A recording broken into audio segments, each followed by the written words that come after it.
Gerda Mulugeta. That Gerda Mulugeta worked with us for a long time in this process, and she will be speaking about the Amhara struggle and the father who was Gerda.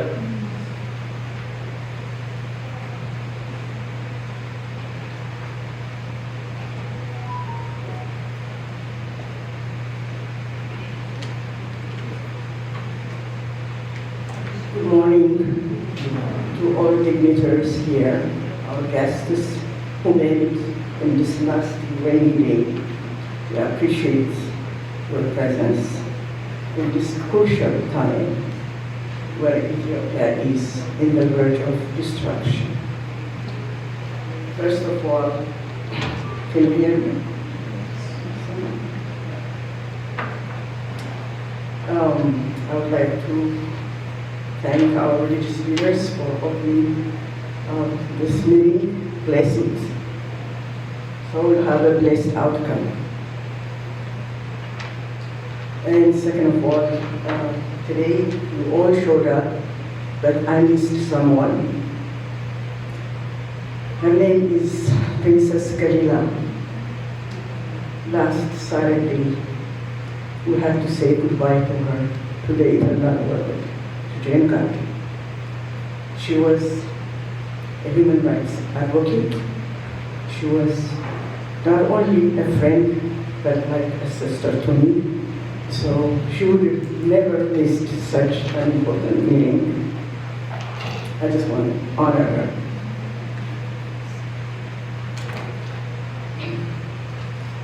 Perhaps you don't have much time, but we'll make the best out of it. Most of it has been already discussed, especially as a Muslim, and I have very, very similar understanding of the issues. And I would like to thank Dr. Smith for mentioning one of the most important and my greatest interest about GERD. GERD is a very, very, very important project. Whoever brought it into fruition, it would only help the people. Government come and go, the people would use it.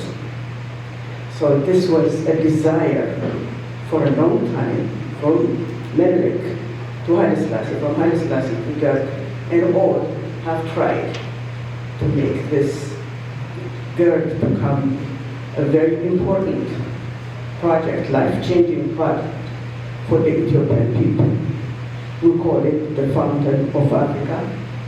Currently, there are 60 million people who are living in darkness.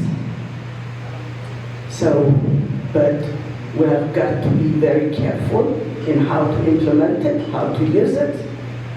The next door neighbors, we need to have a comprehensive plan to address all this economic development that pertains to Ethiopia and the neighboring 19 countries, sub-Saharan countries, that's what I meant. So that was a great point. I just want to applaud for that. And I'm going to say this. America. Today, I'm here in front of you because this is the oldest democracy in the world.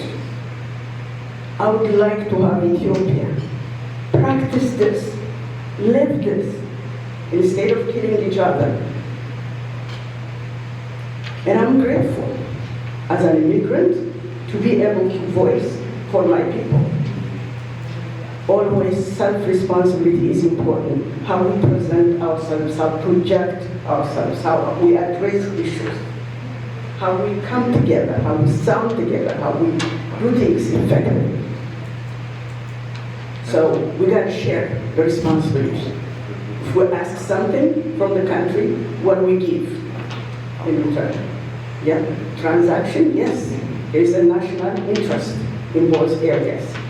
Ethiopia's diplomatic relation goes back to 1903 between Theodore Roosevelt and Emperor Menelik. He ignited that connection, and Haile Selassie carried over. They developed the Ethiopian successful airlines, and a lot of medical centers, a lot of developments emerged between the alliance between Ethiopia and the United States of America.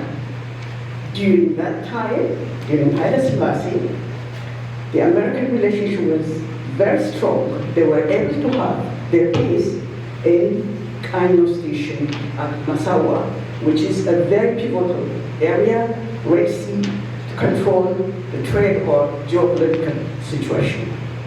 There was a region to be an Amhara region. Let's have it again, if that was the case. If the Amhara keeps stability, that was what was the true experience that we had. But today, the table is turned upside down. And I'm not going to give up. We're not going to give up. We will continue to fight. We're going to explain ourselves as much as we could. But we have to clap. In order to clap, we need both hands. We have got to be able to present our case constantly, regularly, politely to all Congress leaders and all executive branch and all who are in need to help out other countries, but also have their national interest. You don't accuse people for protecting their national interest. You have to do also yours. That's the deal. That's the deal.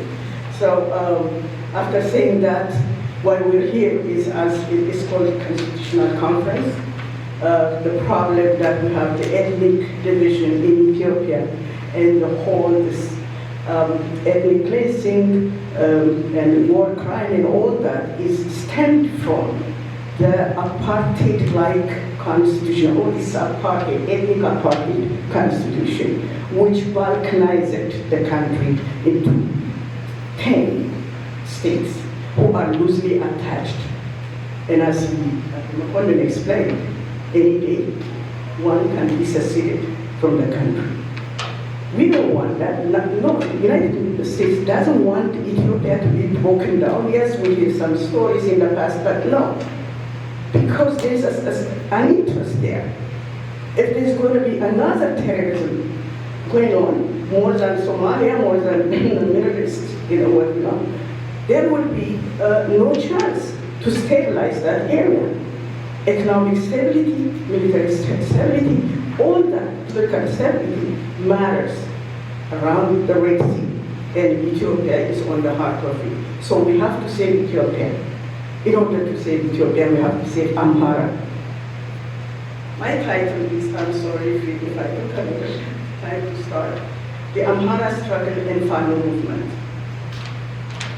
Ethiopia is at a critical crossroads. Brutal ethnically targeted war is being waged by the federal government against civilians in the Amhara region. The ongoing atrocities, including massacres, drone attacks, and the mass imprisonment of civilians, have created one of the most severe humanitarian and political crises in modern Ethiopian history. These crimes are not isolated even, but a systemic campaign to repress dissent, crush opposition, and destroy Ethiopia's social fabric through violence and terror. If unchecked, this crisis would lead to a total collapse of Ethiopia and a dangerous destabilization of the whole of Africa. We are urgently calling on the United States and the international community to act now to stop the war, support a democratic transition, and prevent further bloodshed. What do they look like, the escalating conflict in Amhara region? Because it's, my title is focused on Amhara, because that's the big animal, the 900-pound gorilla in Ethiopia. Most of the people who are in here are Amharas because there is a problem. So we all have to act. Escalating conflict in the Amhara region. Since April 2023, the Ethiopian federal government has launched a deliberate and illegal war against the people of Amhara. This campaign is not a counterinsurgency. It it's a war of extermination. Using drone, helicopters, and heavy artillery, the government has carried out substantive deadly assault targeting civilians, schools, places of worship, and infrastructure. According to OHCHR, from January 2023 to January is a full-scale assault on an entire population orchestrated by the state itself, exasperating human toll, poverty, displacement, economic marginalization, and education and disruption, and healthcare crisis. The atrocities committed by the Ethiopian government are horrifying in both scope and intent. On January 29, 2024, in the town of Marawi, government soldiers carried out a door-to-door massacre, executing innocent civilians in their homes. Just weeks later, on February 22nd, 2024, a drone attack killed 20 civilians in northern Amhara, including 4 Orthodox Christians in Zikoala Monastery, one of the most sacred religious sites in Ethiopia. These are not rogue incidents. They are part of a coordinated campaign to terrorize and eliminate the Amhara people in the Amhara region and other areas. These actions violate every principle of international law, including the Geneva Convention, and amount to war crimes and crime against humanity. The international community cannot underline that. The Fano movement, this is where we have to focus on what's going on currently. Who is Fano? What are they? What do they represent? And I represent the Global Amhara Coalition, and I work as a diplomatic chair of the coalition. So this is a core interest of ours. In the face of the aggression, the Fano movement has emerged as a civilian-led resistance force fighting for the survival of the Amhara people, a struggle focused on embracing justice, freedom, equality, and democracy for all Ethiopians. Fano is not a militia. It is a mass-based, decentralized movement composed of ordinary Ethiopians, farmers, students, teachers, doctors, professionals, engineers, women, and journalists, and including former officials, military officials. Its goal is about justice for all above and beyond ethnic affiliation or ethnic politics. Fano has shown remarkable discipline and a high moral standard, adhering to the laws of war and protecting civilians and prisoners in accordance with the Geneva Convention. As a government, intensifies its campaign to tear more members of the national army, meaning from the government, are defecting to join Fano, recognizing it the only legitimate force standing between Ethiopia and a total collapse. So Fano is the core solution if you want to get somewhere. These are just ordinary people like us. They didn't just start out of the blue. The Fanos started the struggle because in central Ethiopia, in Addis Ababa, there were about 100,000 people who were let go and left, they dismantled their residence, and they became homeless literally, giving most of the houses to those who are connected with the government. So there was a lot of internal displacement, which I'm going to come to it. The other issue why the fund was started, I just want to give a little bit of explanation on that. Fund was started because the Amhara special forces were told to disarm, while every state from Tigray to Oromia, all of them still maintain the same power. Because it's a divided state. You still have to have like the state troopers, you need to have the police working here, right? And you just don't have only the federal government. So that's what exactly happened. The Fanos and all other Ethiopians fought against Tigray because of what happened in the last 27 years. It's not by accident. They were oppressive. The TPLF took the lands of Gondar, Amhara, Welkite, Raya. Those were historically the Amharas. For years, they took over because it's a very fertile land.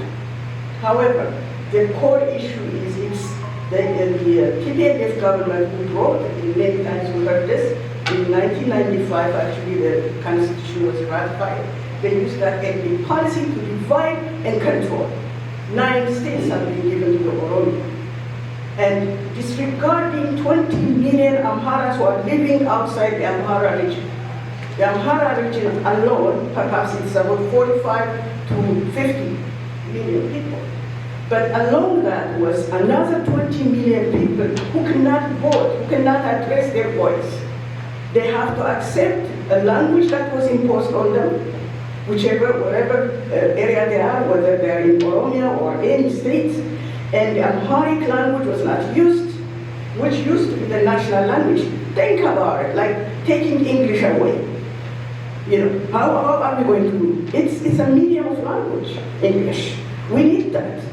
In fact, there's one thing I like to see is to become, there has to be a legislation that makes it the national language of the United States, in the Constitution.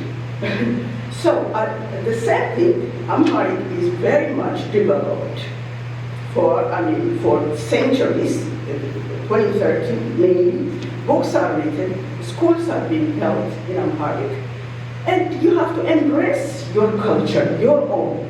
If anything, just accommodate each other. No one suppresses no one, but this is a medium of language, and it's also a culture. So, a lot of students, like university students, they will go to another state, and some of them were thrown from the higher ups to the ground because they are Amharas. Amharas were prohibited from going to the Amhara region to Addis Ababa, the central, or the capital city. So a lot has happened under TPLF. Now this one comes over when Abi joined us. We were so happy. I was here. With the political parties that I was chairing the Shango coalition, and I was the vice chair. I was there to meet him. We accepted him with all heart, only to disappoint us, to continue the same thing, the same constitution that hurts the country, that divides the country, and only to impose one ethnic group over everyone, and to destroy this large community of Amharas. Socially, maybe socially conservative, 8% to like Orthodox, and 12% Muslim, and a couple of percentage of non-denominational. It is mainly, it's heavily Christian, but also we have also, the Muslims are significant numbers. And people live in harmony. In harmony.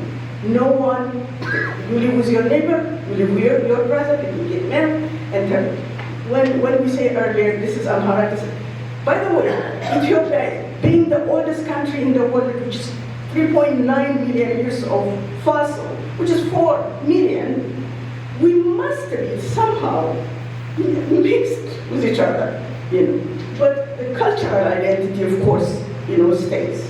So we also have to think in that manner. Unity, our unity is so critical, so important. As we establish this country, our 13 colonies, it is possible to address this. So, on the human rights crisis, Ethiopia is now a country where human rights no longer exist. Over 100,000 political prisoners, predominantly ethnic Amharas, make up makeup of other art professionals, members of parliament, religious leaders, students, business owners, journalists, women are being held without charge or trial. In June 2025 alone, 140 medical doctors were arrested for asking for better wages than receiving $60 to $74 a month. These individuals are imprisoned not because they broke any law, but because they dared to speak the truth or belong to the wrong ethnicity. Inside these prisons, they face torture, starvation, overcrowding, sexual violence against women, and psychological abuse. In June 2021, the major war crimes of raping 1,782 Amhara women reported that it was committed by the Tigray invading forces. This is in 2021. A recent investigative report cited by BBC correspondent found 2,697 documented cases of rape in the Amhara region between July 2023 and May 2025, and 45% of the victims are under 18. Human rights bodies documented weaponized sexual violence as part of the conflict in Amhara, where women and girls have been targeted in brutal attacks intended to terrorize communities.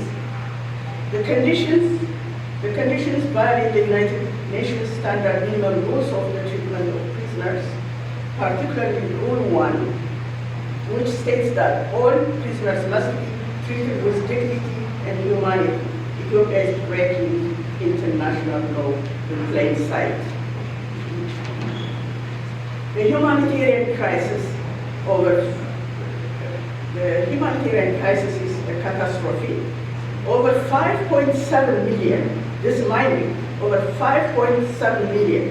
This is the highest internal displacement in the world. There are over 5.7 million are internally displaced, stripped of their homes, their land, their dignity, out of which 3.3 million are Amharas based on IOM. That's why the problem is with really focusing on the Amhara people. That's why this is so important to pay attention. In May 2024, more than 20.4 million people are going hungry, many on the brink of starvation throughout Ethiopia. Farming has collapsed in Amhara region, known for the primary breadbasket due to the government blockades, conflict, and politically motivated denial of fertilizer.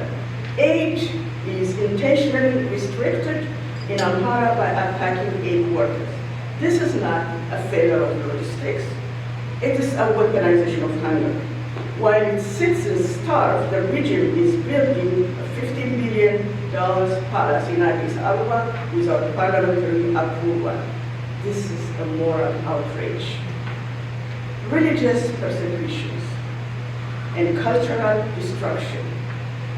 Freedom of religion is under violent assault. Government-backed forces have looted and vandalized Orthodox churches and mosques, attacked clergy, and burned sacred texts. Priests and monks worshippers have been killed simply for exercising their faith.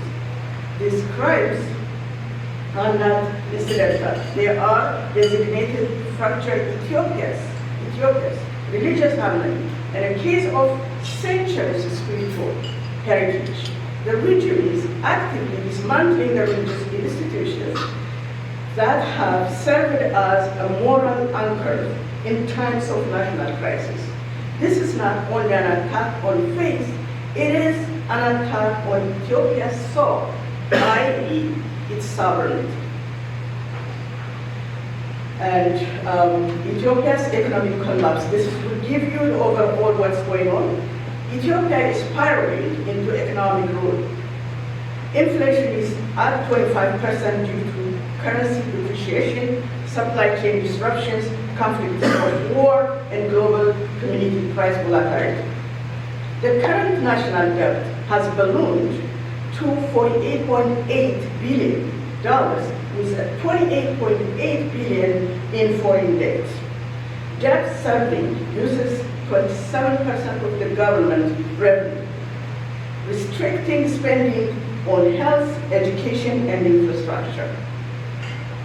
The country was nearing default, downgraded by international credit agencies like Fitch in November 2023. The bureau is collapsing, unemployment is surging. Meanwhile, corruption is endemic. The land sector alone for nearly 50% of all corruption practices, land sector alone. Billions have been siphoned by oligarchs who are siphoned to the government. HDI, Human Development Index, very important, indicates that Ethiopia ranks 180 out of 194 countries. Medical doctors in Ethiopia are hungry, making $75 a month or 10,400 Ethiopian birr.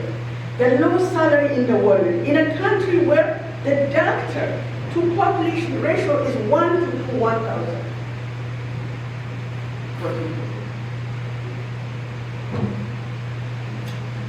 Healthcare budget is only 2.8%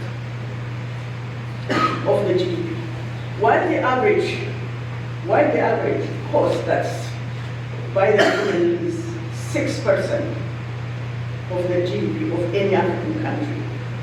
Perhaps 6 countries made it in that category in Africa, but it's a 2.85% average from the GDP. In a country where transmissible diseases, TB, AIDS still, it's a forgotten thing, but still there, and all kinds of transmissible diseases are in the country where there is a huge malnutrition. At least 45% of the people are malnutrition. In a country where people are malnutrition, it is easy, they become susceptible to get sick for transmissible disease. They will be subjected to that. And kids who are born from 0 to 5 years old who are malnourished will have a hard time developing brain development. They'll be impaired. The issue is so big, I can't tell you how this government is trying to destroy the country from bottom up. Therefore, the economic crisis is not the byproduct of war only. It is a direct result of failed leadership and systemic theft. A bankrupt state governed by corrupt elites cannot guarantee stability or peace. Constitutional and political crisis. At the root of a broken ethnically based constitution that institutionalizes division, exclusion, and violence. The 1995 Constitution divides the country along ethnic lines, encouraging secessionist movements and ethnic strife. It is a blueprint for disintegration. There is no functional system of checks and balance. Power is centralized in the hands of the executive body. As such, the judiciary is entirely subservient to the executive body. The rule of law is not respected, it's weaponized against the regime's opponents. And Ethiopia must replace its apartheid or ethnic constitution with one that affirms civic identity, universal rights, and indivisibility of the nation. A call for inclusive national dialogue, as last statement. Ethiopia needs a new beginning. The only path forward is an inclusive, transparent, and accountable national dialogue. Fano's mass-based and legitimate armed struggle is equipped with a political program based on democracy, the rule of law, personal liberty, freedom, and unity of the nation Therefore, it should spearhead the national dialogue for the best outcome. This dialogue must include all ethnic groups, political parties, civic society organizations, and religious institutions. The objective must be a transitional government that can lead the country toward peace, reconciliation, and democratic election. Without freedom of press, freedom of assembly, and political pluralism, democracy cannot exist. The time has come to outlaw ethnic-based political parties and support pan-Ethiopian movements that reflect the nation's diversity and unity. Ethiopia's survival depends on it. What we urgently request? Number one, we're calling for the immediate cessation of hostilities in Amhara region and across Ethiopia. The Ethiopian army must withdraw from the Amhara region without any precondition. All political prisoners must be released without precondition. Humanitarian aid must be allowed unrestricted, unfair access to all conflict areas or zones. The United States, I use the strong word, must invoke the global Magnitsky Act to sanction Ethiopia's officials responsible for war crimes, systemic corruption like that of H.R. 128 that have been passed unanimously by the House in 2018. It was in March. Number 5, rightfully so, the US, EU, UN, Amnesty International, Human Rights Watch, and others have issued statements expressing alarm about increasing attacks against Amhara civilians and have been calling for independent investigation. Furthermore, they all must reinstate its human rights investigation and hold all perpetrators accountable. Number 6, reconstruction and rehabilitation efforts must be equitable and include all war affected regions, including Amhara, Afar, Tigray, Wallagga, and Northern Shawa. The international community must not be complicit in genocide by inaction. The economic cost from war destruction in the Amhara region is projected to be 10 billion per Addis standard in UN reports. The overall balloon is over perhaps $20 billion. But it's alone in Amhara area, the schools, the hospitals, the cultural centers, and houses, and farming, and all that account for 10 billion.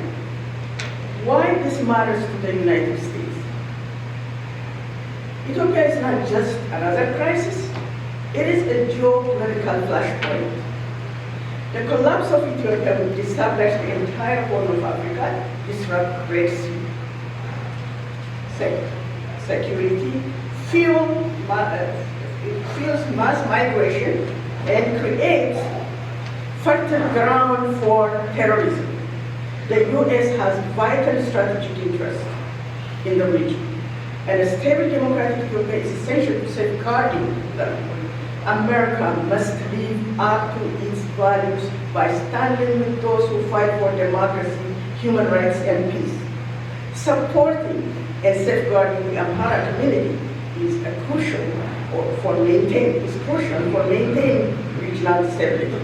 Their shared values, the Amhara, with the United States contribute to peace and security, benefiting both the region and the broader international community. The time to act is not tomorrow, it's now. Failing to intervene will be remembered as a moral and strategic failure. Final appeal. Ethiopia is bleeding. Its people are suffering, its institutions are collapsing, and its future hangs in the balance. The war on Amhara is a stain on the conscience of the world. As Ethiopian Americans, we are pleading with the United States and the international community. Do not look away. Do not allow others' genocide to unfold in silence. We believe in a democratic Ethiopia, united, just, and free, that can once again be a force of peace in Africa. We believe in the shared values of freedom and human dignity. Now is the time to act, not only for Ethiopia's sake, but for the future of the global stability and moral leadership. Injustice anywhere is a threat to justice everywhere. Thank you.